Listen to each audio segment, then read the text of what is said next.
Who hasn't already heard about KPIs, these famous key performance indicators? 195 million results on Google, 3,920,000 videos on the subject, and many articles. When you are a business owner, you hear it everywhere. So why would we make another video about it? We will see that today. Guillaume Degois, and welcome to Novanagement, the channel that plunges you into the heart of the issues of our humanity through the prism of management. Today we are going to talk about KPI or Key Performance Indicator. Reassure yourself, we will consider them with a different perspective which has never been offered to you before. I've been supporting companies in their transformation for 15 years, and I'm fascinated by the efficiency of good management led by confident leaders.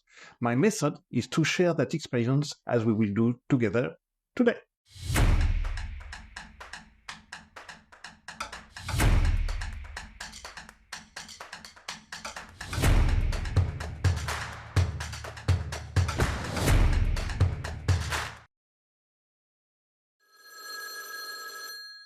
Hi Guillaume, what is a KPI? A KPI is a key performance indicator. A quick definition: it's a quantitative metric that allows you to track your organization's or team's progress in the light of your objectives. It's a must-have in companies, and finding it is not always easy. What we often hear on the subject is that it corresponds to a performance, but in the false friend translation in French, we'll see it later, can be plural, the more the better, and that it can be financial, like turnover, growth, cash flow. Bullshit, guys and guys. In my eyes, these statements are false and interfere in the research for KPI and make it faulty. Other people have questioned the current use of the KPI and what we have done with them. Use this review to open your perspective. But what exactly is being criticized about the KPI? Well, according to many studies to which we provide the links below, economists and researchers all around the world criticize management by KPI-type indicators, stating the following issues. First one, indicators are generally quite easily abusable. Performance indicators have perverse effects that are sometimes onerous for the company, and more than sometimes. Bacache-Beauvallet, for example, especially if you incentive on KPIs. This is a real wrong thing. We will see it later. Because, as she explains, an indicator is almost systematically diverted of what it was created for, just to improve its value. Secondly, KPIs mostly produce short-term performances rather than sustainability. Bacache-Beauvallet shares with us, it's true that performance indicators have a big responsibility in the crisis because they encourage, by paying for them, as seen before, short-term results. So please, make sure that KPI is aligned on the long-term view. Some companies base themselves solely on their KPI and forget their real objective and even the meaning of their product. Based exclusively on the short term, with the multiplicity of their KPIs, they no longer plan for the longer term. This title of his book is Absurd Strategy, How to Do Worse While Thinking of Doing Better. I'm going to use this last sentence to make an easy transition to the point which follows. 3. The multiplicity of key success factors is just counterproductive and leads to unnecessary complexity. Whatever, at one time you will have to choose and prioritize one of the KPIs to make one KPI. For example, quality versus rentability, or client service versus something else, you will find it. It's illustrated by Yves Morieux. How do they work when you try to use these approaches in front of the new complexity of business? The hard approach basically is that you start from strategy, requirements, structure, process, system, KPI, scorecards, committees, headquarters, hubs, clusters, you name it. I forgot all the metrics, incentive, committees, middle offices, and interfaces. Yves Morieux shares, a company has an average multiplied by 6 the numbers of indicators it uses to evaluate its performances.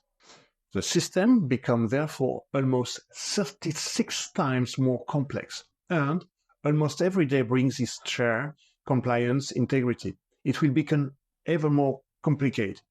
Companies are adopting less and less efficient organization. And at last, we must first understand what managers really do today, how they bring their value. This may seem obvious, but it's actually very, very difficult. This is important because if you know what they do, you have the good basis for defining KPI. The manager must define his own KPI and must align it with the organization's one. How does the KPI I propose feed the company's KPI? Do you have an example, a concrete situation, so I can understand the difference between a good and a bad KPI? For example, if a company's key performance objective is to optimize customer quality, the business strategy will consist of ensuring maximum quality during all interactions with them and selecting the most reliable buyers. Sellers will be encouraged to prioritize quality of service, even if this means making fewer sales. However, if the KPI of a department such as sales differs from the overall company objective, for example by focusing on gaining market share, this will create inconsistency within the company. Having a multiplicity and inconsistencies in KPIs creates negative side effects on company members, and it's just counterproductive. This is what Vincent de Collejac and Peter TOLLMAN explained to us. What is their work on the subject? Well, from Vincent de Collejac in his work The Society Seek of Management, he describes the excesses associated with the search of performance, in the French term, based on a form of managerial and created over-rationality, psychological and cognitive saturation, professional burnout, stress, and the deterioration of relationships with economic partners. As well as Peter TOLLMAN shows that in pharmaceutical research, it's generally the companies which give up implementing this type of indicators which obtain the best performance. So, a KPI should not be an end in itself. It is a tool. It is challengeable. It can be changed over time because it evolves according to business strategy.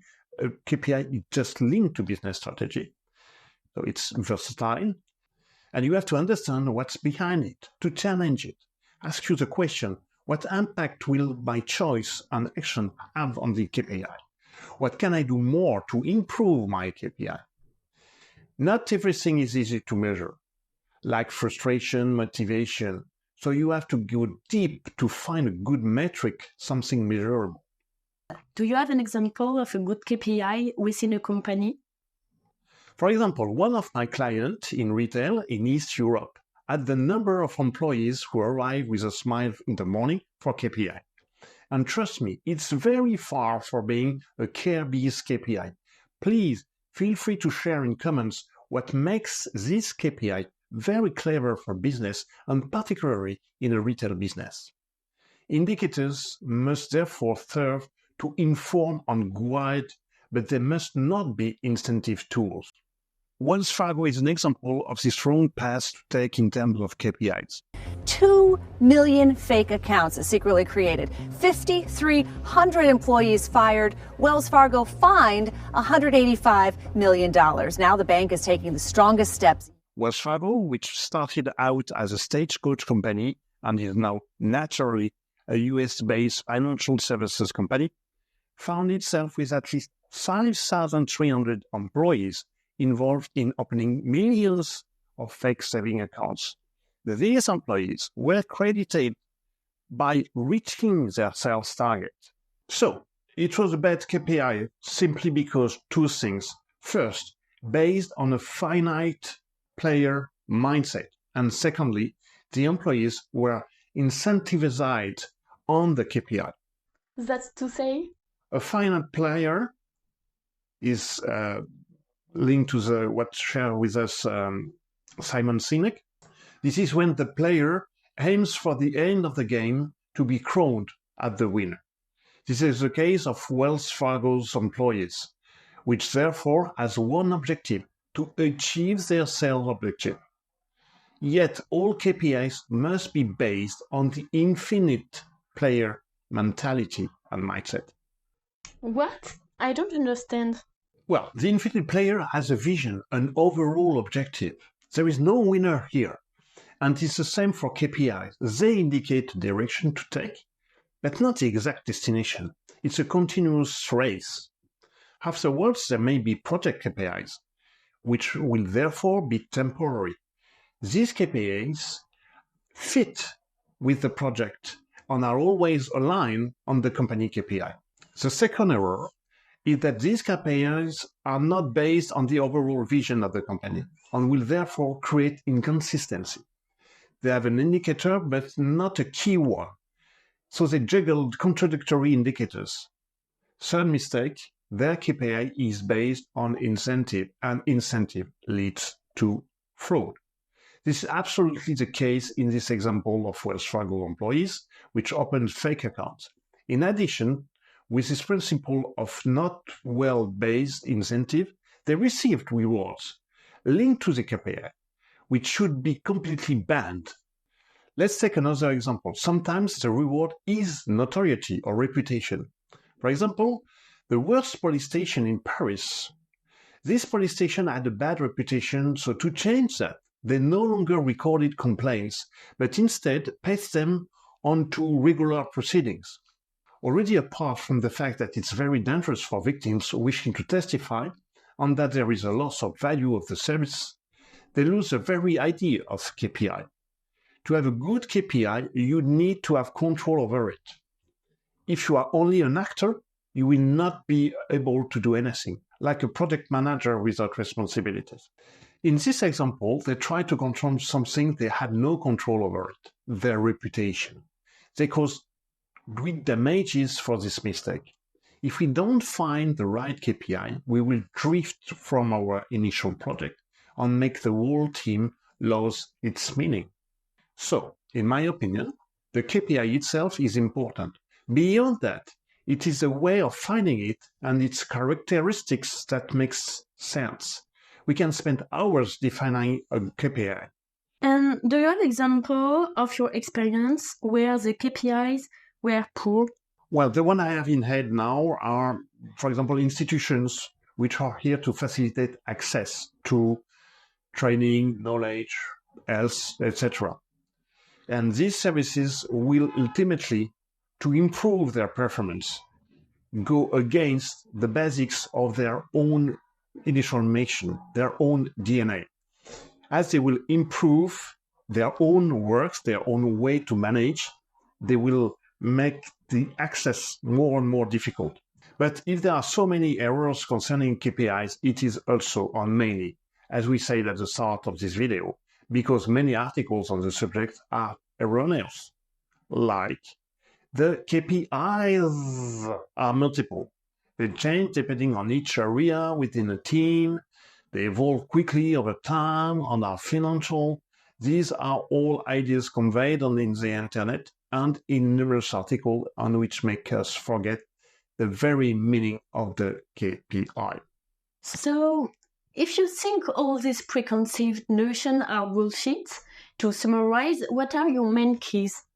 So, to avoid this, I offer you keys based on my professional experience and bringing together what we have just said in this video. The KPI is therefore more an indicator of conduct or even progress. Secondly, the KPI is unique. There is only one.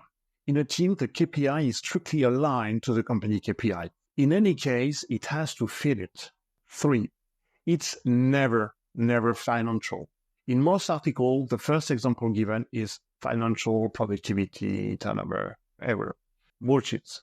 Finances, just like growth, are only the result of actions. They cannot be decreed and are too distant to allow management. For example, if we take an annual report, this report will arrive 3 months after the end of the last actions, 15 months after the start of the first measurable returns, several tenths of months after the actions undertaken which made it possible generating this turnover. So turnover can't be a KPI like growth, income, sales, contracts signed, etc. There are indicators, but not key indicators.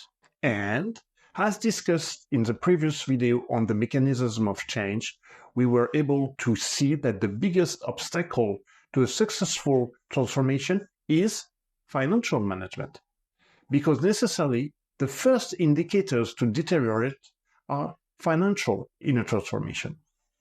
4. You must be guided by a positive and not a negative KPI. We must look for motivation in terms of values. We never lie to ourselves about our values. 5th, neither reward nor incentive on KPIs. 6, it's infinite, it never stops, so it's not smart. And 7, it allows you to guide your actions. KPI is not just about numbers, but rather about deep understanding of processes and goals. And contrary to popular belief that we see in many articles, it is unique and non-financial. It's important to make the difference between KPI and I. Finding the right KPI therefore requires significant thought. You can find in the description the sources, links, and studies used for this video. Thank you, Guillaume, for answering all my questions. I understand KPIs better now. Goodbye and see you soon. To continue this discussion with us, treat yourself, treat us, and subscribe. Feel free to share your experiences on the subject in comments and suggest other topics that will interest you. And see you next time.